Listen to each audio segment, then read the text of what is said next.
साथियों नमस्कार। CNZ report channel पर आपका स्वागत, अभिनंदन। आज का वीडियो उत्तर प्रदेश के शिक्षा मित्रों से जुड़ी कुछ महत्वपूर्ण आपके सवालों को लेकर है। टीटी को लेकर के केंद्र के द्वारा कोई RT एक्ट में संशोधन की चर्चा सोशल मीडिया पर है, उस पर बात करूंगा। और शिक्षा मित्रों के लिए टीटी अनिवार्य होता है या नहीं, उस पर बात करूंगा। बने रहिए अंत तक। 10-15 मिनट में इस वीडियो में बहुत ही स्पष्ट जानकारी देने वाला हूँ। 25/11/2025 को भी इस मामले में सुनवाई हुई थी। अभी अप्रैल 2026 में इसका डिसीजन आया है और उस डिसीजन में सुप्रीम कोर्ट ने क्या निर्णय दिया, उसमें सुप्रीम कोर्ट ने सारे तथ्यों को देखा, परखा, समझा कि ये लोग लंबे समय से काम कर रहे थे। उसके बाद में जो फाइनल डिसीजन दिया है और डिसीजन के जो 10 बिंदु हैं उस पर मैं शॉर्ट में बता दूं। उससे पहले ये बता दूं कि हिमांशु राणा ने ये कहा कि शिक्षा मित्रों को, अगर शिक्षा मित्र जो टीटी पास हैं, अगर वो शिक्षा मित्र सुप्रीम कोर्ट में जाते हैं और अपनी बात रखते हैं कि हम टीटी पास हैं, हमें भी शिक्षक बनाओ और या हमें नियमित करो, हम योग्यता रखते हैं, तो सुप्रीम कोर्ट इस मामले को, उस जम्मू कश्मीर के मामले को हवाला देते हुए और जो बिना टीटी पास शिक्षा मित्र हैं उन पर भी टीटी लागू कर सकता है। तो इसका मैं पहले इस ऑर्डर के बारे में पढ़ के बता दूं, फिर उसके बाद में पूरा क्लियरिफिकेशन करूंगा कि शिक्षा मित्रों पर लागू होता है या नहीं होता है, होगा या नहीं होगा। तो सबसे पहले ये केस में जो ऑर्डर आया, रहबर ये तालीम का जो केस का जो ऑर्डर आया, ये 16 नवंबर 2018 के सरकारी आदेश में राज्य सरकार ने आदेश संख्या 919 एडो की वैधता को बरकरार रखा। सरकार ने कहा कि मामला न्यायालय में लंबित के आधार पर उम्मीदवारों को नियुक्ति से वंचित करना मनमाना और संविधान के अनुच्छेद 14 का उल्लंघन है। कोर्ट ने अपने जो सुप्रीम कोर्ट ने इसमें पाया कि जिनको नियुक्ति से वंचित रखा गया उनके खिलाफ कोर्ट में कोई मामला नहीं था। हालांकि सरकार ने उन योग्य उम्मीदवारों को समाहित करने का प्रयास किया। समापन आदेश की तिथि नियुक्त नहीं किया गया था। तो इसमें जो कोर्ट ने जो निर्णय दिया, इसके जो बिंदु थे, कोर्ट ने ये कहा कि ये जो शिक्षक हैं यहाँ पे, इनको जो मानदेय 3000 रुपये दिया जा रहा है, ये बहुत कम है। आज जो देखा जाए तो जो मजदूरी है न्यूनतम, उस मजदूरी से भी बहुत कम है। सरकार इनके मानदेय को बढ़ाए। और आदेश का जो प्रथम बिंदु है ऑर्डर में, कोर्ट ने कहा कि 16/11/2018 को जारी पुनः भर्ती योजना समापन आदेश बहाल रहेगा, यानी जो 16/11 के आदेश है उसको बहाल किया। दूसरे बिंदु में लिखा कि पैनल के उम्मीदवारों को 8 सप्ताह के भीतर, बाकी सरकार है, नियुक्ति आदेश जारी करेगी। और तीसरे बिंदु में कहा कि न्यूनतम योग्यता प्राप्त करने का निर्देश दिया। न्यूनतम योग्यता में लिखा कि NCT विनिमय के अनुसार, जो RT एक्ट 2010-2009 के अनुसार जो योग्यता होनी चाहिए, उसमें TT पास करना होगा। और TT पास करने के लिए 3 साल का समय दिया गया और साल में एक बार, यानी 3 साल में 3 बार TT की परीक्षा की बात की गई। अगर TT पास कर लेते हैं वो अभ्यर्थी और 2 साल की सेवा पूरी हो जाती है तो वो नियमित होने के हकदार, यानी TT पास करने के 2 साल के अंदर वो नियमित होंगे, ये सुप्रीम कोर्ट ने कहा। और ये कहा कि 5वें बिंदु में कि 23 अगस्त 2010 के बाद समापन आदेश से पहले नियुक्त उम्मीदवारों पर ही लागू होगा। और 6ठे नंबर बिंदु में उन्होंने कहा कि जब TT उत्तीर्ण कर लेते हैं तो उनके जो नियमितीकरण का दावा है वो माना जाएगा, वो नियमित होंगे जब TT पास कर लेंगे। अगर TT उत्तीर्ण नहीं कर पाते हैं, 7वें बिंदु में ये लिखा है साफ साफ, अगर वो TT पास नहीं कर पाते हैं, जो समय दिया जा रहा है 3 साल का, तो वो नियमित होने के हकदार नहीं होंगे। सरकार उनको बाहर कर सकती है, उनको रास्ता बाहर का दिखाया जा सकता है, ये लिखा है इसमें, उनको बाहर सरकार करेगी 7 नंबर बिंदु में।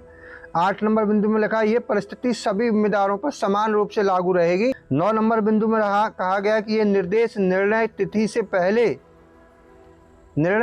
पहले मुकदमा लड़ रहे लोगों पर भी लागू होगा।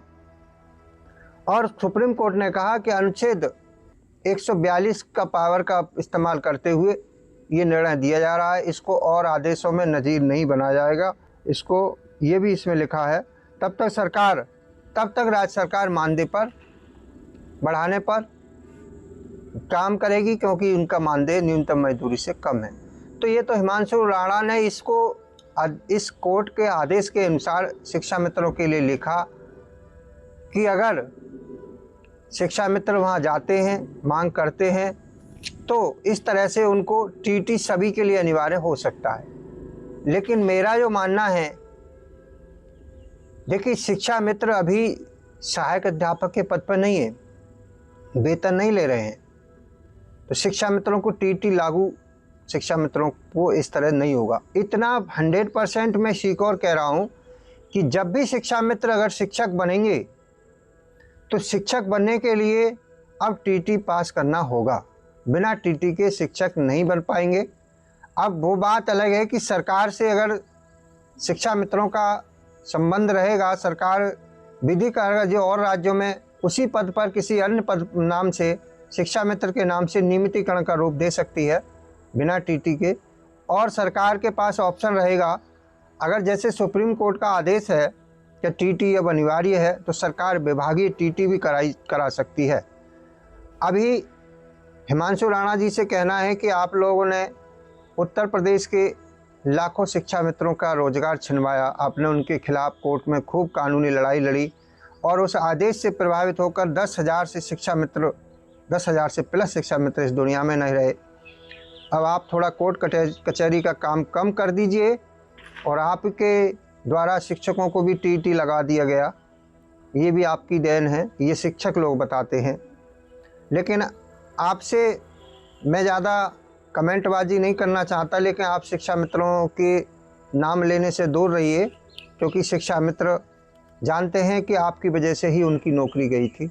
अगर आप कोर्ट में नहीं जाते, 72,000 का मामला चल रहा था, लेकिन शिक्षा मित्रों के खिलाफ आप नहीं लड़ते, तो ये नौकरी नहीं जाती। और जैसे आज शिक्षकों पर टीटी लागू हुआ, तो ऐसे शिक्षा मित्रों पर भी वेतन लेते हुए लागू हो जाता, तो सब लोग पास कर लेते, क्योंकि वेतन मिल रहा होता तो सब आसानी से शिक्षा मित्र 100% टीटी निकाल देते। अब मैं अपने शिक्षा मित्र भाइयों से निवेदन करूंगा कि आज उत्तर प्रदेश में टीटी परीक्षा होने जा रही है 3-4 जुलाई को। 2-3-4 जुलाई को जो परीक्षा होने वाली है, उसके लिए तैयारियां तेज़ चल रही हैं। लेकिन आपने परीक्षा में फार्म भरा होगा, तो आप 1 महीना सारा काम छोड़ दीजिए, फ़ोन को उठा के एक तरफ रख दीजिए, इमरजेंसी कॉल है तो उठाइए ना, अपनी तैयारी किताब लेकर के और मोबाइल की मदद से भी पढ़िए। मैं ये नहीं कह रहा कि मोबाइल से मत पढ़िए, आप पूरी जी जान से 1 महीना मेहनत कर लीजिए। मुझे उम्मीद है कि आप में से बहुत सारे शिक्षा मित्र, लगभग 50% शिक्षा मित्र आज भी टीटी पास हैं। ये मेरे पास आंकड़ा है, लोग कहते हैं 50,000, मैं 70,000 प्लस का दावा कर रहा हूँ। अगर सरकार आज आंकड़ा निकाल ले, उत्तर प्रदेश के 1,42,927 में 1,42,000 में 70,000 से प्लस शिक्षा मित्र टीटी पास हैं। और ये अभी सीटेट हुआ है, इसमें भी कुछ पास हुए हैं। अभी जो यूपी टीटी होने जा रहा है, इसमें बहुत सारे पास होंगे। आप लोग विशेषकर पुराने जितने भी पेपर हैं उनको मत छोड़ना, 2-2 बार उनका रिवीजन जरूर करना, क्योंकि 2021 में टीटी का जो पेपर आया था आपने देखा होगा, उसमें 50 से 60% प्रश्न जो है पुराने पेपर में से ही उठा के रख दिए थे। इतना सरल पेपर मैंने कभी नहीं देखा। मैंने तो पेपर नहीं दिया था कि मैं पहले से ही पास था, लेकिन मैंने जब पेपर देखा तो मुझे लगा कि हाँ, अगर मैंने भी पेपर दिया होता तो 120 प्लस नंबर मेरे आते। तो साथियों, बहुत सरल पेपर था, तो आप पुराने पेपरों का अध्ययन जरूर करिएगा। ये टीटी से संबंधित थी। तीसरी जानकारी, अभी कैशलेस की प्रक्रिया, ऑनलाइन आवेदन फॉर्म आ गए हैं, उनको भर के आप अपने अपने ऑनलाइन ज़रूर कराएं ताकि आपको कार्ड मिल सके और आप सुविधा का लाभ ले सकें।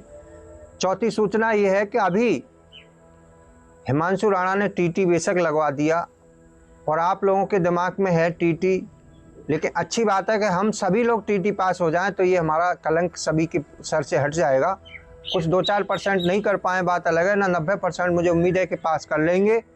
और ये सरकार का ही सब खेल होता है। सरकार ने शिक्षक वर्ग को, सरकार जानती थी कि शिक्षक वर्ग हमारे साथ नहीं है, तो उसी का सब करा धरा है कि टीटी लगवा दिया। अब सरकार ही उनको झुका करके इसमें अमेंडमेंट जरूर लाएगी और ये काम चल रहा है। मैं दावे के साथ कह रहा हूँ कि आने वाले समय में आप देखना, जो चुनाव के आगे की समय नज़दीक होगा, उत्तर प्रदेश में चुनाव होगा और राज्यों में भी होगा, तो जो शिक्षकों पर टीटी लागू किया गया है वो टीटी आरटी एक्ट में संशोधन धारा 23A का जो बिंदु हैं, 23 का 1, 2, 3 वो तो लागू हैं, उसमें 4, 5, 6 और 7 और जोड़े गए हैं। उनको लागू करके जो शिक्षकों पर जो आरटी एक्ट से पहले के नियुक्त हैं उन पर टीटी लागू ना हो, इनको बचाने का सरकार ज़रूर प्रयास करेगी। और ये संगठन के लोग भी लगे हुए हैं। सरकार राजनीति में वोट के लिए कुछ भी कर सकती है, लेकिन अच्छी बात है जब तक अधिकांश लोग शिक्षक भी टीटी पास कर लें, शिक्षा मित्र भी कर लें, लेकिन ये अमेंडमेंट जरूर होगा। ये मैं बता रहा हूँ कि 2010 से पहले के जो चाहे वो शिक्षा मित्र हों चाहे शिक्षक हों, टीटी लागू नहीं होना चाहिए। ये संविधान के विरुद्ध है। जैसे कि अभी बहुत सारे सवाल उठे हैं सुप्रीम कोर्ट में, आपने देखा कि हाई कोर्ट में अभी पिछले साल 10 से 11 जजों की नियुक्ति हुई जो डायरेक्ट वकील से सीधे जज बनाए गए। उनको कोई परीक्षा नहीं, प्रमोशन किया गया डायरेक्ट वकील से जज हाई कोर्ट में। उसके बाद अभी सुप्रीम कोर्ट में भी एक महिला जज बनाई गई हैं जो कि वहाँ पे सुप्रीम कोर्ट में 15 साल से वकालत कर रही थी और सन 1988 से वकालत में थी। 15 साल से सुप्रीम कोर्ट में प्रैक्टिस कर रही थी, सीनियर अधिवक्ता थी बार एसोसिएशन से, उनको सुप्रीम कोर्ट का जज नियुक्त कर दिया गया। तो इस पर भी सवाल खड़े होते हैं। नेताओं पर भी लोग उंगली उठा रहे हैं। आज बेरोजगारों की देख रहे हैं आप क्या है, जंतर मंतर पर कॉकरोच जनता पार्टी का प्रदर्शन देख लिया होगा आपने। अभी नीट के पेपर को लेके, यूजीटी पेपर को लेकर के एसएससी, जीडी तमाम पेपर लीक हो रहे हैं। लेखपाल भर्ती, बहुत सारी परीक्षाएं लीक हो रही हैं। बिहार में अभी देखा शिक्षकों में खान सर बनाम आनंद सर, ये आपस में लड़ा दिए गए। देखिए ये सब हो रहा है देश में, ये बच्चों के भविष्य के साथ खिलवाड़ हो रहा है। इसको मैं सही नहीं मानता, लेकिन आप लोग शिक्षक हैं, आप लोगों के पास जो अनुभव है वो एक टीईटी परीक्षा से उसकी तुलना नहीं की जा सकती।